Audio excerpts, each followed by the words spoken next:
Marhay na aga sa gabos na ALS implementers kang Camarines Sur. Hello sa mga DALSIs, mobile teachers, and barangay literacy workers. Ako po si Catherine P. Alarzar, Education Program Specialist 2 for ALS. So last Friday po, nagkaigwa kita ng webinar kung saan po napag-usapan natin doon kung bakit kailangan nating pag-aralan ang iba't ibang online distance learning platforms. So kaya po ginawa ko ang course na ito para mabigyan kayo ng overview kung paano natin sila gagamitin. Na-mention na din last Friday yung iba't ibang platform sa online distance. And ngayon pong araw, pag-uusapan natin yung Facebook as an online distance learning platform.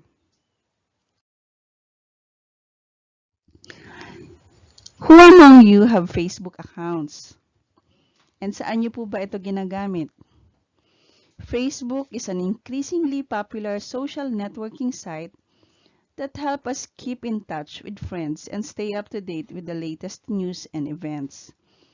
This is not a surprise as a 29 study revealed that the Philippines was the world's heaviest internet user, where people spent an average of 10 hours and 2 minutes a day online in 2018. Ito pong statistics na naka-flash sa inyong screen from statistica.com revealed in 2019 that 76.2 million in the Philippines are social network users. And ang Facebook dito na gumagamit ay 92.7% or 72.5 million ang gumagamit ng Facebook as social networking site. So, ilan kaya ang percentage dito ang mga learners natin?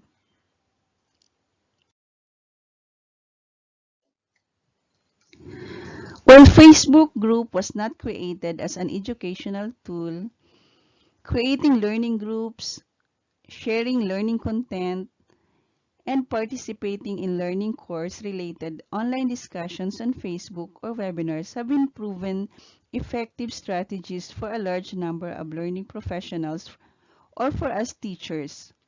I know most of you have participated in different webinars in Facebook. Pwede niyong i-comment dito yung mga Facebook group or page na sinasalihan niyo for webinars.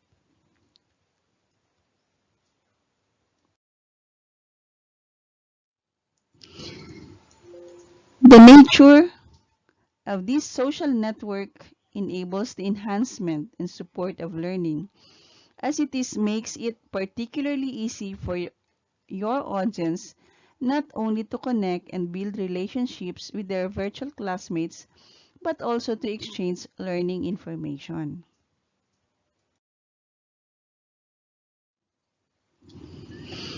Facebook and education, is it possible? Dati pinagbabawalan natin ang ating mga learners na gumamit ng Facebook kapag nasa CLC. Pero ngayon, dapat ba natin silang i-encourage na gumamit ng Facebook? In this presentation, I will give you the advantages and disadvantages of integrating Facebook in your learning strategy in order for you to determine whether it will work for you and your learners. I will also give you 9 tips on how to use Facebook for learning purposes.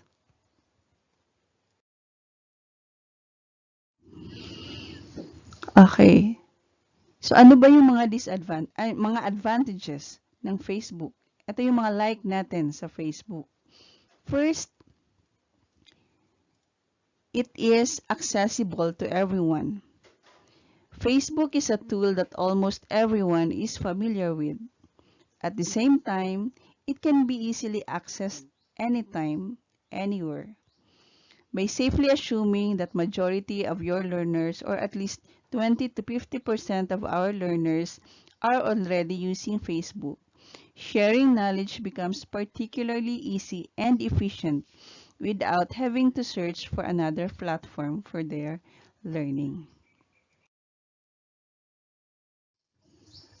Next advantage is it is ideal for social learning.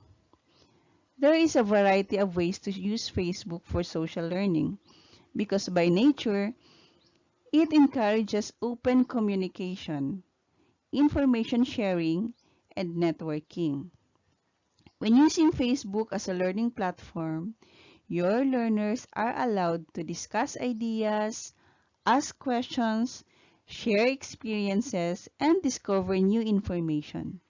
Given that social interaction positively impacts the way that people learn and work, Facebook is the ideal platform to boost collaboration and active learning.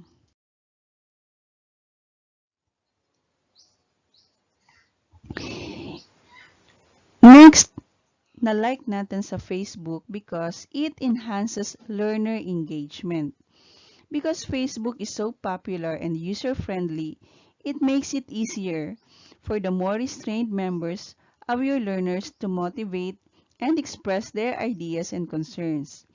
Social learning platforms foster online discussion and even passive learners get motivated to participate in learning debates by asking questions or by making comments and suggestions.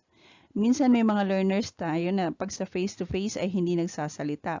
But when it comes to online discussions, mas nagpa-participate sila. Another like natin sa Facebook because it is inexpensive. Probably Facebook is the most cost efficient way to share learning content with your learners. Imagine it as a default learning management system with predefined structure and navigation. The only thing you need to do is to decide how you want to organize and distribute your online course. Considering sa cost, kahit nga Facebook 10 once a week, pwede naman siguro na makapag-load ang ating mga learner. And also sa Messenger, pwede nang mga access kahit wala siyang load. Walang data. Okay. So those are the advantages. Ngayon naman, ano naman yung mga disadvantages ng Facebook? So, probably naman tayo base sa experience natin, alam natin how Facebook works. You just log in to check something and before we realize it, you already spent 2 hours browsing pictures, watching videos, and reading posts on a variety of topics. Nandyan yung temptation ng mga online sellers and yung mga iba-ibang videos.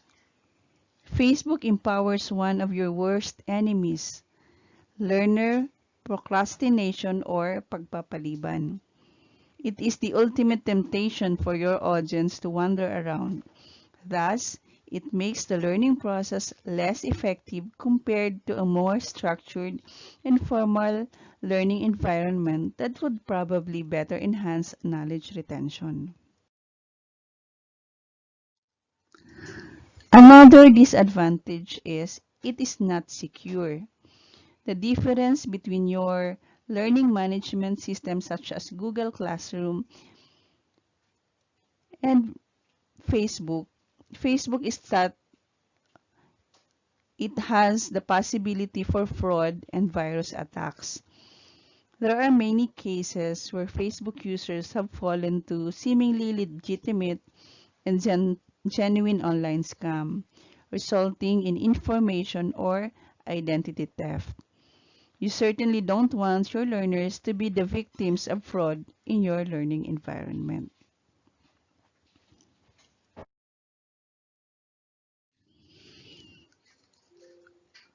Next disadvantage is that it limits the control you may have over learning content. Since Facebook offers open communication among users, our learners may find it difficult to determine not only the exact type of information that reaches them. It is hard also to check if the information is in sync with our learning content, objectives, and goals. Knowledge is supposed to be as wide as possible. However, Facebook's open nature may sometimes lead to learners to confusion due to lack of specific structure in the presentation of your learning content.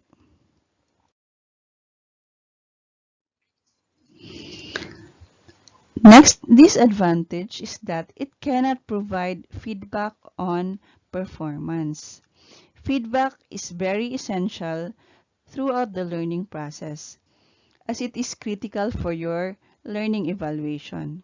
Unlike many learning management systems, Facebook cannot provide you neither with information about your learner's progress. This is a major limitation as it makes it harder for you to draw conclusions on the effectiveness of your learning activities.